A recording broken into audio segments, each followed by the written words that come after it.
Hello. Today we'll be making this delicious banana cake. Let's get started. We're going to preheat the oven to 275. Yes, I know that seems really low, but for this cake, that is the temperature. So preheat it to 275. Right, so I'm using four, obviously very ripe bananas for this recipe. The amount that's needed is 1.5 cups of mashed bananas. I believe that this will be enough.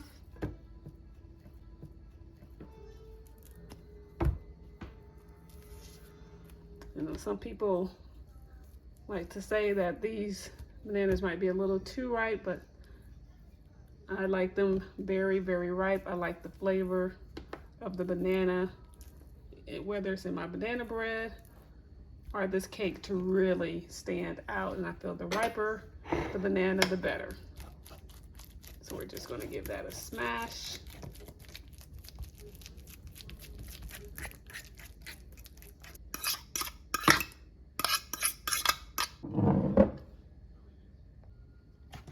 So we're gonna start out by mixing our dry ingredients first. 3 cups of all-purpose flour. If you're not using a scale, I would suggest with the flour to spoon the flour into the cup, into the measuring cup, versus just scooping it out of the bag, because you can get way too much flour that way. And you can end up messing up your cake. Going in with 1.5 teaspoons of baking soda, not to be confused with baking powder, baking soda, and 1/4 teaspoon of salt. There. Just going to stir that all together. And we're just going to let that sit to the side while we mix our wet ingredients. So I'm just going to cream the butter, which I'm adding. This is 3/4 cups of butter, so ultimately 1 stick, and then 4 tablespoons. 1 stick of butter, and 1 stick and 4 additional tablespoons of butter. There we go. I got it out. And 2 cups of sugar.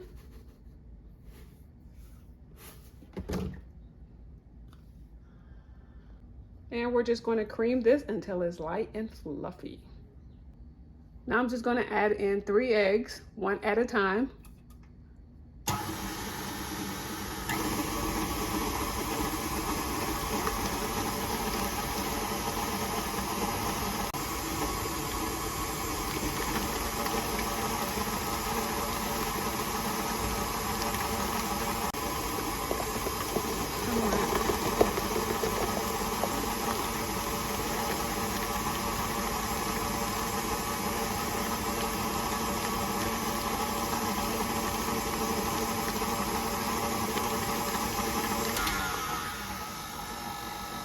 Adding in 2 teaspoons of vanilla.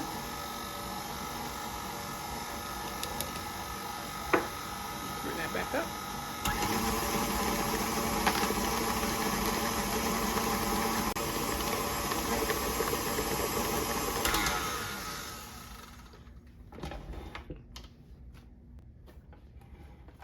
Let me scrape down the sides.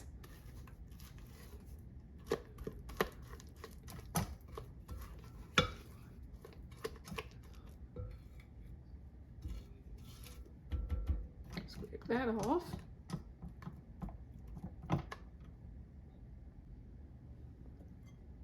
Now I'm going to alternate adding in the flour, 3 cups of all-purpose flour, with the buttermilk. So I'm going to let that get started.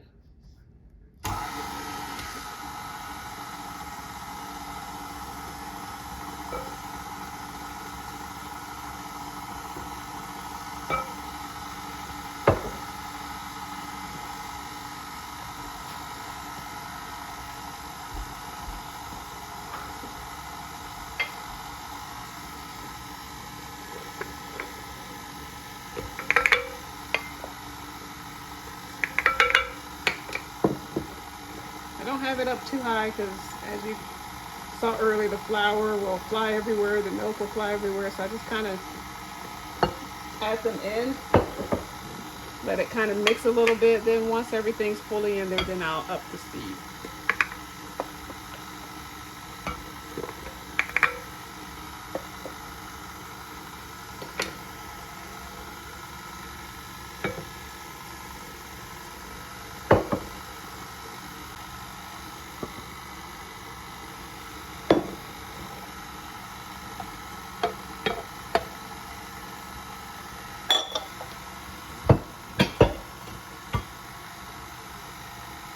Now everything is incorporated in the mixture. I'm just going to up the speed and allow this to fully combine.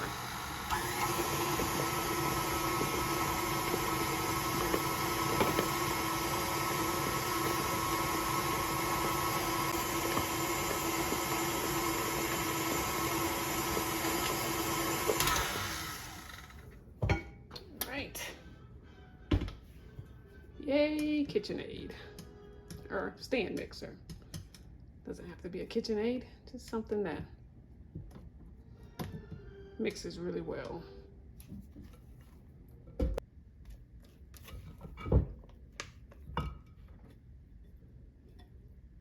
Just adding in the mashed bananas, and we're just going to incorporate that into this mixture. Now you'll notice that for this banana cake, there is no nutmeg, there is no cinnamon, ginger, all the wonderful spices that would typically go in a banana bread. So you may feel the urge to add those in here. Don't do it at least until after you try the cake, because the cake is really good. It doesn't need any of that, and you really want to be able to just taste the banana. Okay. I'm cooking this in a 9 by 13 dish, but if you want to make this in more like a round cake, you can cook this in the round cake pans. But I'm making this as easy as possible, so I'm going to cook it in a 9 by 13, and then I'm going to just frost it while it's still in the pan, and we're just going to cut it out of the this dish. Cut the cake slices out of the dish. There we go. I came across this recipe, I think on Pinterest, and I just thought it was a little fascinating because of the way it is made, you know, in an oven where the temp is 275. I thought that was a little ridiculous. I was like, you know, I don't think the cake needs to be made that way. So I tried making it the other way, and it tastes good, but it dried out a little faster than I wanted it to. So that didn't work out the way I wanted. So the recipe is what the recipe is. You can try tweaking it whatever way you want, but it's best just to make it the way the recipe is listed below. So now I'm going to cook this in the oven now. So this is where it's going to get a little tricky. My oven, it might take an hour and a half. Yours might take an hour and 45 minutes. Some may even take a couple of hours. The thing is allow this to go through the process it needs to go through. Once you insert that toothpick in and it comes out clean, that means the cake is done. But just put the cake in the oven, turn on a movie, and just sit back and relax while the cake is cooking. Now this is definitely done. I can tell just by looking at it. Look at that. If I can get it with one hand holding the phone. There we go. Yeah, look at that. It's so pretty. And of course, toothpick test. Yep, that is done. Now what the recipe says is to immediately put it in the freezer. Well, I don't know if that's a good idea with this being glass. So I'm going to let this cool down a bit before putting it in the freezer. Now if it's in the metal pan, maybe I will put it in the freezer, but this is really hot. I understand the concept behind putting it in the freezer because it really helps to make the cake really moist. But again, this is glass. I don't know what the consequences will be for putting this in the freezer while it's still hot, so I'm gonna let this cool before doing that. So I've placed the cake in the freezer and it's gonna stay in here for 45 minutes. While the cake is in the freezer, we're gonna go ahead and make the frosting. I added in about 5 tablespoons of softened butter, 4 ounces of cream cheese. Now, if you're making like making a round cake, where you have it in 2 either 8-inch or 9-inch pans, you may need to use 1 whole package of cream cheese and a whole stick of butter. We're going to cream this together first, but the reason why you will need to use more is because obviously you're going to need more frosting if you're going to be frosting a few layers of cake. I'm just frosting the top of this cake. Is going to stay in the dish, so I just need to frost the top. I won't need as much frosting, but the recipe below will have the ingredients for a round, 2 8-inch or 2 9-inch pans. But if you decide to just cook it in a 9x13, then you just need half the frosting. Not unless you like a lot of frosting, then you can use all of it.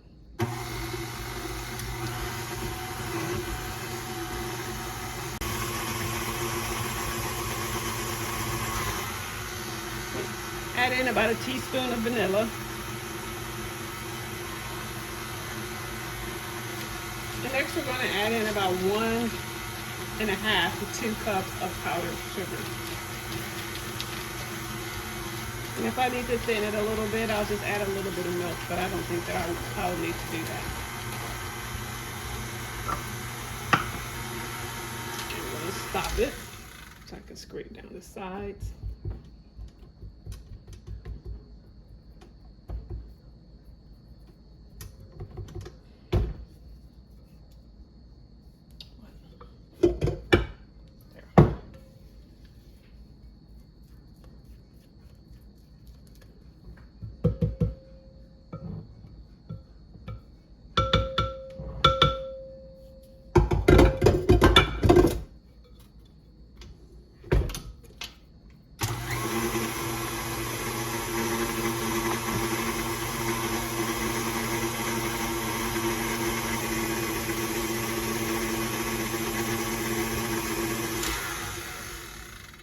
And this frosting is ready to go. Now I'm just going to take the frosting and just dump it on top of the cake.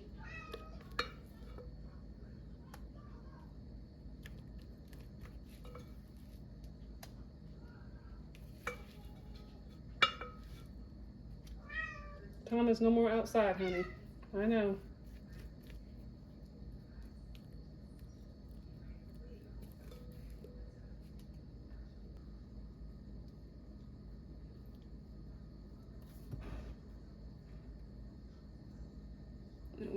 When spreading the icing, the idea is to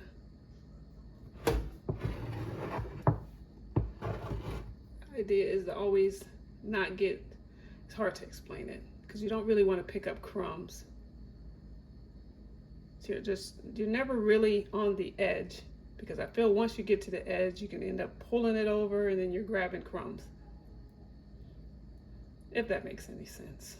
Probably not. I don't know what I be talking about sometimes.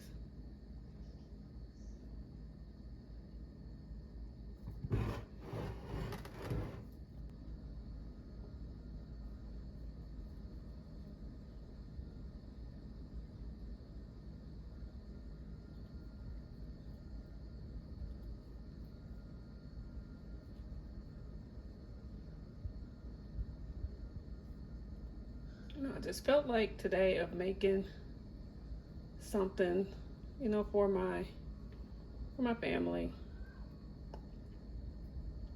It's not, I love sweets, but I don't make it as much because, obviously sugar's just not good for you. And I'm older, so I'm trying to not eat as much sweets as I used to. but every now and then, because it's such a traditional thing within my family on both sides, my mom's side and my dad's side, to have something sweet on Sunday. I really felt like making this cake. I had the bananas. One more week, those bananas would have went in the compost pile. So I was glad to be able to make something with them. They wouldn't have been wasted. Going into the compost pile is not waste. It feeds my garden, which ultimately still feeds us. So, and I'm just going to swirl it. This is just a pretty way to decorate a cake. You're just barely touching it. You're just swirling. There you go. I'm gonna get y'all to see the whole thing. There. It's barely touching. You see, it's not that much frosting. It's just enough for this cake. It's just enough. You can still you get that combination of the cream cheese, but you still get the taste of banana in the cake, which is ultimately what we all want. It's a banana cake, so we want to taste the banana. Now, if you wanted to put walnuts or pecans on top of this, you can. My girls are not a huge fan of the walnuts, which is a bummer because I kind of want the nuts on here. I guess I'll just have to put it on my own slice. But after you put the frosting on, I am going to put it in the refrigerator. I know, contrary to popular belief when it comes to cakes, this banana cake actually tastes, in my opinion, better when it's chilled. So I'm going to let this chill overnight because it's kind of late. And I'm going to have a slice probably for breakfast with my coffee. So I will be back so we can cut into this and see how pretty it is on a plate. So the cake sat in the fridge overnight. It looks like my two daughters may have got a little antsy and decided not to wait till mom cut the cake. So they've already got their slices, but there is a slice here on the end that I am going to have this morning with my cup of coffee. I'm just going to take it out and I'm going to show it to you right quick. You can see that it's a beautiful, it's not really a spice cake because there's no spices in it. It's just pure banana. My daughter said it still has a banana bread taste to it, which it would because of the bananas. But it really is an easy cake to make. You got some ripe bananas, you have at it. Cook it in this dish right here. It's easy frosting. The cream cheese frosting really does give it that extra, that tang and that sweetness. The tang from the cream cheese and the sweetness from the bananas is a great combination. And as always, thank you so much for joining me. And may your kitchen always feel like a hug from Grandma. Take care.